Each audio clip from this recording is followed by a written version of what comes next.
Our video today is about the claim of Muslims that the Bible is corrupted. Before I start, we need to ask very easy questions. Who is the one who sent the Bible according to Muslims? When somebody is speaking to us, accusing our book to be corrupted, we have to be clear about a few issues. First, do they believe that this is a book from God? If they say yes, then who is the one who sent it? What God? Then after that, we can know better about this accusation. According to Muslims, the one who sent the Torah and the Gospel is Allah.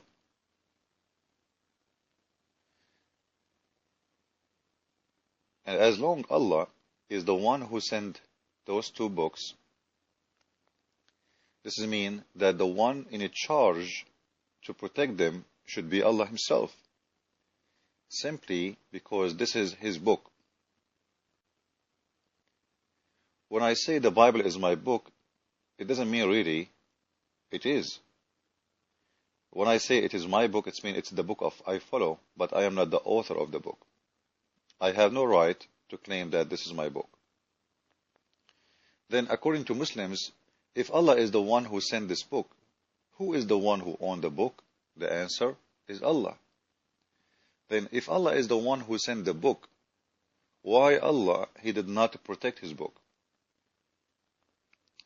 One of the most funny things about the hypocrisy of Muslims to try to make their claim legitimate, they say to you, Allah chose to protect only the Quran. You know what, isn't it weird? What is the difference between the Quran and the Torah and the Gospel to Allah?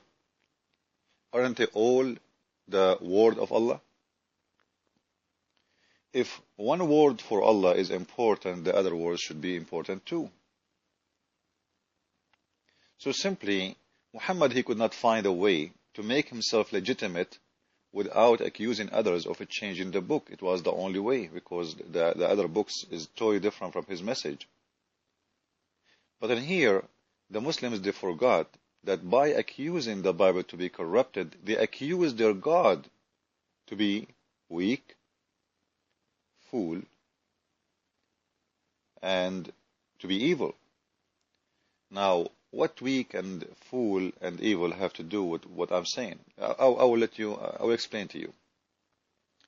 When somebody says to me that Paul, as an example, as the Muslim claim, Paul, he was able to corrupt the gospel.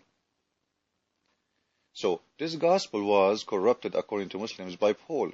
It means Paul, he was able to have victory over Allah. Allah, He could not preserve one copy of this book. Not even one. Like today, we can have if you post a video in YouTube, there is no way to take it off. It's going to be all over. Which means YouTube can preserve things more than Allah Himself. Cannot Allah have a CD somewhere? Hard drive somewhere? Hide a copy somewhere? Allah Himself, He could not. But Paul alone, he was able to destroy Allah's words.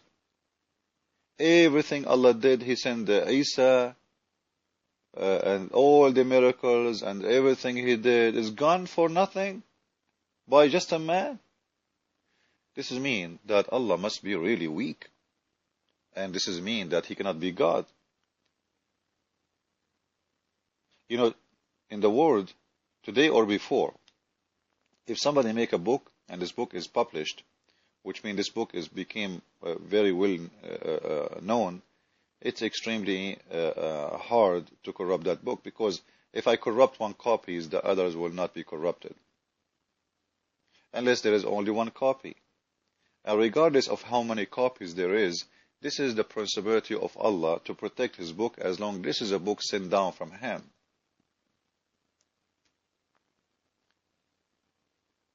And Allah, He want to protect only the Quran, but He don't want to protect the Bible or the Torah. Then we ask Allah why. Is the Quran better? If a Muslim will say to me, yes, it's mean Allah really crazy, because why some of his words are less quality from the others? Is the Quran more holy? If the Muslims say yes, it's mean there's some of his words are dirty and the others is more holy. So simply, the accusation is very false. Then we go to other point. We ask the Muslims, Allah corrupted the Bible according to His will, or by His will, or against His will. To make it easier, let us say I am God, just for the sake of argument, and I have power over all things around, and nothing can be done without my permission. This is what the Muslim says. Nothing can be done in this world without His permission. This is mean that the Bible was corrupted by Allah's permission, which mean He is a partner in this evil behavior. He is working against Himself, and this is what Satan do. The people of Satan, they divide themselves over each other, and they start fighting each other, like the Shia and the Sunni and the Ahmadiyya and Baha'iyya and etc., killing each other, suicide bombing. Allah, He could not be supported, someone who support Himself, so He decided to be against Himself. Well, how is that going to be? Allah, when He allowed the Bible to be corrupted, He allowed His book to be corrupted, not my book, because the Muslims, they say this is His book. So this is mean that Allah and Satan are partners. They have the same agenda, they have the same plan. Let us, me and you, Satan, corrupt the book, and let us fool those people, say they will go to hell. Ask yourself, if the claim of Muslims is true about this book is coming from God, His name is Allah, and this book was corrupted, what is the fault of someone? He's a Christian, he believes that this book, he's an honest person, decent person, he don't believe that this book is corrupted. It is the crime of who? Of this? It is Allah, because He is the one who allowed the book to be corrupted. As you see, the Muslims, they say, if Allah wants, nobody can corrupt His book, and the proof, they say to you, the Quran. By the way, the Quran, not only corrupted, it's the book of corruption. I will never accuse the Quran to be corrupted, by the way, because you cannot prove the corrupt to be corrupt. It's corrupted from the beginning. But the point is, as long Allah is the one who allowed the corruption, it is mean Allah is a big partner in it, and Allah, He have a hand in this corruption.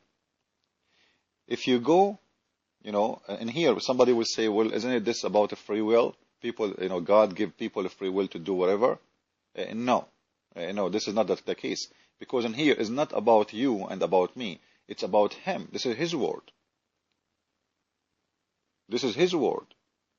Because if Allah wanna allow the corruption for His book, why He send it anyway? He knew it's going to be corrupt, don't you?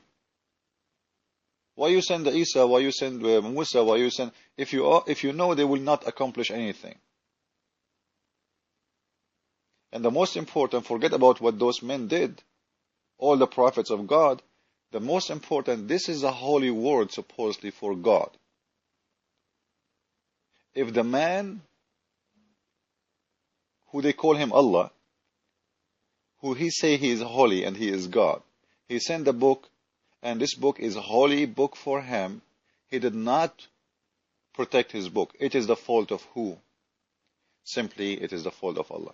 So, the first option, if Allah, He allowed it to be corrupted, it means He is part of it. Now, let us go to the other option. Allah did not allow it, but Satan was able to corrupt. What does that mean? It means Allah is a lot weaker than Satan, which means Satan was able to have victory over Allah. And this is a proof that Allah cannot be God in either way. Either by the Bible corrupted by His will, or the Bible was corrupted against His will. Because in either way, this cannot be from God. In the same time, there's many proofs that Muhammad, he took an oath over the Torah and saying, bring your Torah and let me take an oath in it. And if it is really false book, why Muhammad, he is taking an oath in a false book, in a corrupted book? Are you approving the corruption by taking an oath in it? You take an oath in what is holy. You don't take an oath over a satanic book, because corruption means Satan, he put words in there, he put verses there, he changed all the book. And if you ask the Muslim, by the way, what is corrupted in the book? They don't know. Do you have the original book? They don't know. Have you ever seen the original book? They don't know. All what they knew, their prophet told them it is corrupt. How, why, where, and even himself, he did not know how to write, how to read. So imagine, he himself did not never read it, but he himself is the teacher and telling that it was corrupt. Follow with me with more videos. Thank you.